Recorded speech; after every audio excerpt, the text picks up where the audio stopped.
আলাইকুম প্রিয় দর্শক, কেমন আছো সবাই? আশা করি ভালো আছো, আমিও ভালো আছি। তো চলে আসলাম আজও একটি রান্নাবান্না নিয়ে। তো ভিডিওটি শুরু থেকে শেষ পর্যন্ত দেখার জন্য অনুরোধ রইল, আর একটা লাইক দিয়ে ভিডিওটি দেখো। আমি ভিডিওতে লাইক পাচ্ছি না, তো আমার মন খারাপ করছে। তো দেখো আজকে কি কি রান্না করেছি। দেখো আজকে কিন্তু দুপুরে রান্না,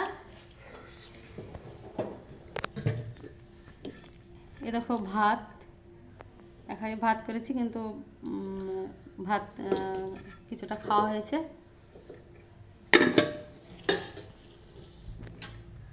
আর দুপুরে রান্না করেছি, কিন্তু আমি দুপুরে দেখাচ্ছি না, রাতে দেখাচ্ছি। দুপুরে দেখানো হয়নি। কটা পটল ভাজা, পটল অনেকগুলোই ভাজা হয়েছিল।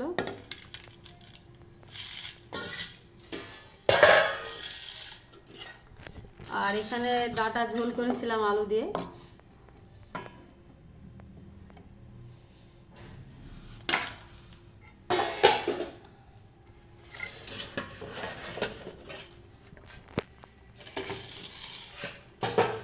আর এখানে হচ্ছে শুধু আলুর একটা শুধু আলু দিয়ে আলুর একটু ভাঙা করেছিলাম। এর ভিতরে কিছু না, শুধু আলু, কালো জিরের ফোড়ন দিয়ে করেছিলাম।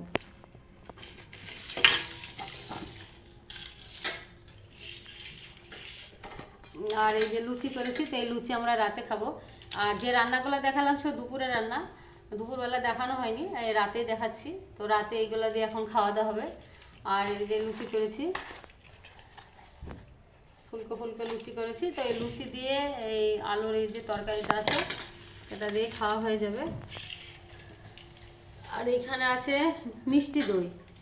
এটা মিষ্টি দই, তো এটা হচ্ছে বাড়ির বসানো দই, এটা আমি বসিয়েছি, কেনা দই নয়।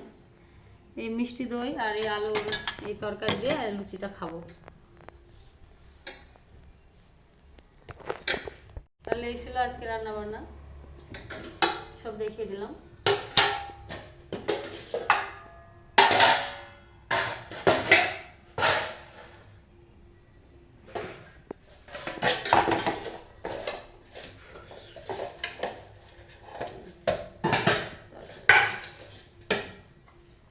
আর এখানে আছে উচ্ছে ভাজা। তো উচ্ছে ভাজা আর হচ্ছে পটল ভাজা, আর এই ডাঁটা দিয়ে এটা ঝোল করেছিলাম, অল্পই আছে। আর এটা লুচির তরকারি, এটা আমি লুচির জন্য করেছিলাম, কিন্তু আমার ছেলে আবার ভাত দিয়ে খেয়ে ফেললো, বললো মা ভালোই লাগছে, ভাত দিয়ে একটু খাই।